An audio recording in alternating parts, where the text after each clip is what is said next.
Welcome back to coffee break, আমাদের tech news weekly round আপে। 2025-এ এআইকে নিয়ে সবাই বলছে এটা নাকি .com বাবলের রিমিক্স, আবার কেউ বলছে এটাই হবে পরের ইন্টারনেট রেভলিউশন। কিন্তু আসল খেলাটা কোথায়? স্টার্ট আপ, $1 বিলিয়ন ইনভেস্টমেন্ট আর হচ্ছে মার্কেটে টিকে থাকার লড়াই, সব কিছু মিলে মিশে এক ছবিতে। স্টার্ট আপের এই দৌড়ে কে টিকে থাকবে মার্কেটে আর কে ধসে পড়বে, এই ভিডিওতে আমরা সেটা নিয়ে কথা বলবো।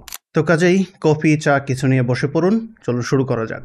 2025-এ এআইকে নতুন .com বাবল নাকি পরের ইন্টারনেট রেভলিউশন? 2025 সালের স্টেট অফ এআই রিপোর্ট বলছে এআই এখন আর শুধু টেক ট্রেড নয়, বরং পুরো টেক ইউনিভার্সের নতুন কেন্দ্রবিন্দু হয়ে উঠেছে। তা তো হবেই, যেখানে সেখানে ঘাসের মতো নতুন নতুন স্টার্ট আপ গজে উঠছে এআই বেসড। বেসমার ভেঞ্চার পার্টনার্স এটাকে বলছে 2023 ছিল এআই বিগ ব্যাং আর 2025 হলো তার ফার্স্ট লাইট। যদি আপনারা বিগ ব্যাং এর অ্যানিমেশন দেখে থাকেন, প্রথমে একটা বুম, তারপর লাইট ছড়িয়ে পড়ে সব দিকে, যেখানে নতুন নতুন স্টার্ট আপ মহাশূন্যে তারার মতো জ্বলছে। এখন স্টার্ট আপগুলোর প্রায় দুই ভাগে ভাগ করা যায় মোটা দাগে। একদিকে সুপারনোভা, যারা এক বছরে ARR প্রায় $100 মিলিয়ন ছুঁয়ে ফেলেছে, কিন্তু তাদের গ্রাহক টিকে থাকা কাগজের ঘুড়ির মতো নড়বড়ে অনেকটা।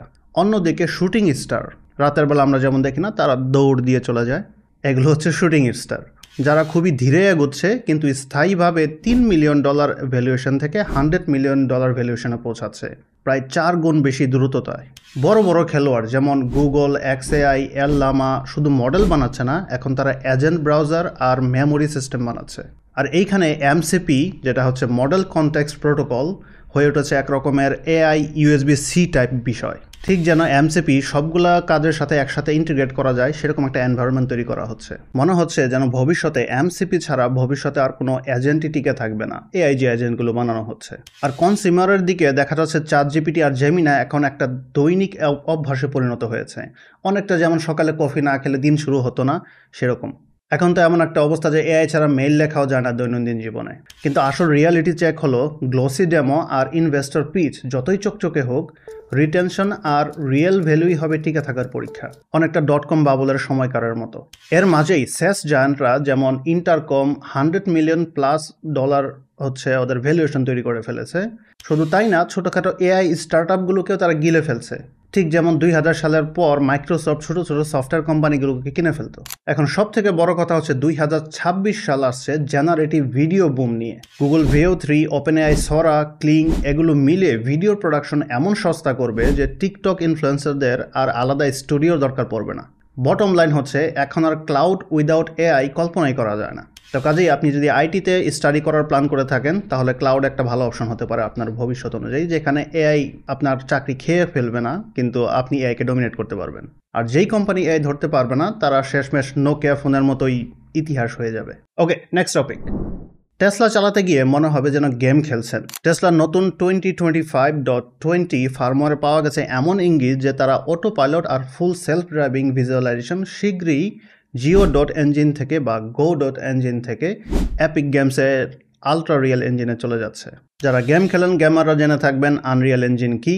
আনরিয়েল আগে মূলত ভিডিও গেমের জন্যই বিখ্যাত হলেও এখন Rivian, Ford, Volvo, GMC, lotus, এই যে গাড়ি নির্মাতা কোম্পানিগুলো আছে, এরা ব্যবহার করা শুরু করেছে আনরিয়েল ইঞ্জিন।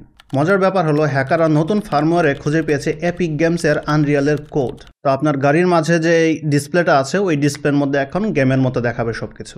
যদি আরেকটু ভিতরে ঢুকি আমরা, এটার টেসলা আর অ্যাপিক গেমসের সম্পর্ক নতুন কিছু নয়। মনে আছে যখন সাইবার ট্রাক এক সময় ফর্টনাইটে যুক্ত হয়েছিল? এই পরিবর্তন মানে হচ্ছে টেসলার গাড়ির গ্রাফিক্স এখন অনেক বেশি রিয়েলিস্টিক আর ইমার্সিভ হবে, যেন গাড়ি চালানোর সময় রাস্তা দেখা যাচ্ছে ফর্টনাইট গ্রাফিক্সে। অথবা কল্পনা করতে পারেন এরকম যে আমরা মুভি দেখার সময় যে ধরনের গ্রাফিক্সগুলো দেখি স্ক্রিনের মধ্যে, কাছাকাছি ওইরকম কিছু একটা হবে হয়তো। এলন মাস্ক যেন চাইছেন ইউজাররা গাড়ি চালাতে চালাতেই মনে করুক তারা একটা ভিডিও গেম খেলছেন। কিন্তু প্রশ্ন হচ্ছে, এই গ্রাফিক্স আপগ্রেড কি শুধু আই ক্যান্ডি হয়ে থাকবে, নাকি আসলেই গাড়ির সেফটি ভিজুয়ালাইজেশনকে আরও ক্লিয়ার আর রিলায়েবল করবে? কারণ দিন শেষে রিলায়েবিলিটি হচ্ছে বড় বিষয় গাড়ির ক্ষেত্রে। উল্টা দিকে ফ্ল্যাশি এই গ্রাফিক্স যদি শুধু বিভ্রান্তি বাড়ায়, তাহলে পুরো আপগ্রেড হয়ে যাবে গাড়ির জন্য নিড ফর স্পিড DLC এর মতো। দেখতে দারুণ, কিন্তু তেমন কোনো কাজের না। ওকে, নেক্সট টপিক। ইউজারদের কাছে GPT-5 কি ফ্লপ? আর এন্টারপ্রাইজের কাছে টপ। ওপেনএআই GPT-5 লঞ্চ করলো কিছুদিন আগে, কিন্তু এই লঞ্চটা সাধারণ ইউজারদের জন্য ঠিক যেন জমলো না। অনেকে অভিযোগ করলো এটা GPT-4 এর মতো এতটা ইনটুইটিভ না। তাই মুশকিল আসান করার জন্য ওপেনএআইকে আবার পেইড কাস্টমারদের জন্য GPT-4 ফিরিয়ে আনতে হয়েছে। কিন্তু আসল খেলাটা হচ্ছে এন্টারপ্রাইজ মার্কেটে, যেখানে অ্যানথ্রোপিক অনেক আগে থেকেই খুব দাপট দেখাচ্ছিল। অ্যানথ্রোপিক আরেকটা এআই কোম্পানি, কিন্তু GPT-5 এক লাফে জায়গা করে নিচ্ছে মনে হচ্ছে যেন। নতুন এই মডেলটা কোডিং, এজেন্ট বিল্ডিং আর জটিল রিজনিংয়ের জন্য GPT-4 এর চেয়ে বহুগুণ ভালো আর খরচ অনেক কম। আবার দেখা গেছে কিছু কিছু ক্ষেত্রে অ্যানথ্রোপিক ক্লাউড অপাস 4.1 এর চেয়ে 7 গুণ সস্তা। ফলাফল: Cursors, Vercel, JetBrains, Factory Qodo, GitHub, Copilot আর বক্স ইতিমধ্যে GPT-5কে তাদের ডিফল্ট বানিয়ে ফেলেছে। ভক্সের যে সিইও তিনি বলেছেন এটা একেবারে ব্রেক থ্রু হওয়ার মতো একটা বিষয়, বিশেষ করে শত শত পেজের ডকুমেন্ট সামলানোর ক্ষেত্রে। কিছুদিন আগেও দেখা গিয়েছে অনেকগুলো পেজ আপলোড করলে বা পিডিএফ যেটাই আপনি আপলোড করেন, এআই কেমন যেন হ্যালুসিনেট করতো। সে মনে হচ্ছে কিছু পেজ পড়েছে আর কিছু পড়েনি। GPT-5 এখন ক্লাউডকে হারাচ্ছে কোডিং আর ইন্টারফেস ডিজাইনে, যেটা একসময় অ্যানথ্রোপিকের একচেটিয়া মার্ক ছিল। তবে এর মধ্যে রিয়ালিটি চেক আছে। ওপেনএআই বছরে $8 বিলিয়ন শুধু বার্ন করতেছে শুধু সার্ভার আর কাস্টমার টেনে আনার জন্য। অনেকটা নেটফ্লিক্স স্টাইলে বার্ন টু আর্ন, ওই স্লোগানটার মতো। আর আমরা জানি যে বার্নিং কোনো কোম্পানির জন্যই ভালো কোনো কিছু না, কেউ চায় না তার কোম্পানিতে খুব বেশি বার্নিং হোক। অন্যদিকে অ্যানথ্রোপিকও বসে নেই, ওদের এন্টারপ্রাইজ রেভিনিউ 17 গুণ বেড়েছে, বড় বড় ডিল সাইন করেছে, অ্যামাজন থেকে শুরু করে প্লান্টির পর্যন্ত ঢুকে গেছে। বটম লাইন হচ্ছে কনজিউমারের দিকে ড্রামা যতই থাকুক, এন্টারপ্রাইজের দিকেই এই ব্যাটলটা এখন একেবারে এআই এর গেম অফ থ্রোন, যেখানে জিতলেই আসল টাকা। Alright, next topic. XAI, যেটা এলন মাস্কের, তার সহ প্রতিষ্ঠাতা তিনি ছেড়ে দিলেন XAI। এলন মাস্কের এআই কোম্পানি XAI আবারও শিরোনামে, তবে এইবার কোনো নতুন ফিচার নিয়ে নয়, বরং নিজের সহ প্রতিষ্ঠাতা ইগর বেবুস্কিন বিদায় জানালেন কোম্পানিকে। বেবুস্কিন, যিনি আগে ডিপ মাইন্ডের আলফাইস্টা টিমে এবং ওপেনএআইতেও কাজ করেছেন, তিনি ঘোষণা দিয়েছেন তিনি তৈরি করছেন নিজের ভেঞ্চার ক্যাপিটাল ফান্ড। কি একটা অবস্থা, সবাই যার যার মতো করে নতুন করে কোম্পানি শুরু করছে। এই ভেঞ্চার ক্যাপিটালের ফোকাস হবে এআই সেফটি আর মানবতার উন্নয়নে কাজ করা একটা স্টার্টআপ হতে যাচ্ছে এটি। এইগুলো দিয়ে শুরু হয়, তারপরে গিয়ে সবাই প্রফিটের দিকে চলে যায়। তবে এই যে তিনি বিদায় নিচ্ছেন XAI থেকে, এই বিদায়টা এসেছে একেবারে অস্বস্তিকর একটা সময়ে। XAI এর গ্রক চ্যাটবট একদিকে মাস্কের ব্যক্তিগত সব মতামতকে অফিসিয়াল উত্তর বানাচ্ছে। মানুষ বলছে কখনো সে অ্যান্টিসেমিটিক মন্তব্য করছে, আবার কখনো টেইলর সুইফটের এআই নোট ভিডিও ফিচার নিয়ে সমালোচনায় জড়াচ্ছে। এরকম একটা ক্রাইসিস মোমেন্টের মধ্যে তিনি বিদায় নিচ্ছেন কোম্পানি থেকে। ফলে টেকনিক্যালি ওপেনএআই আর ডিপ মাইন্ডের সমতুল্য মডেল বানিয়েও এসব কেলেঙ্কারিতে কোম্পানি পড়ছে বিগ পাকে। তার উপরে মাত্র 3 মাসে XAI মেমফিসে সুপার কম্পিউটার বানিয়ে ফেলেছে, কিন্তু সেটা চালাতে তারা ব্যবহার করছে গ্যাস টারবাইন। আর এই কাজ করার মাধ্যমে স্থানীয়দের জন্য শুরু করেছে দূষণের ঝড়। একদিকে হিউম্যানিটি বাঁচানো, অন্যদিকে পাশের মানুষকে গ্যাস চেম্বারে পাঠানোর অভিজ্ঞতা। একেবারে ক্লাসিক এলন মাস্ক মুভ। বেবুস্কিন নিজেই বলেছেন এলন মাস্ক থেকে তিনি শিখেছেন 2টা জিনিস: ফেয়ারলেস প্রবলেম সলভিং আর এরকম ম্যানিয়াকাল আর্জেন্সি। কিন্তু তার এই বিদায় স্পষ্ট ইঙ্গিত দিচ্ছে XAI এখন এক নেতৃত্ব সংকটের মুখে। আর যদি এরকম টপ ট্যালেন্টরা আস্তে আস্তে পালাতে থাকে কোম্পানি থেকে, তবে এটাকে মানুষ ডাকা শুরু করবে Theranos with GPUs. Alright, next topic. Huawei versus OpenAI. DeepSeek R2 কি ChatGPT-5 কিলার? চীনের ডিপসিক R2 এর নতুন একটা ভার্সন লঞ্চ হলো, আর এর পাওয়ার আসছে হুয়াওয়ের Ascend 910B AI চিপ থেকে।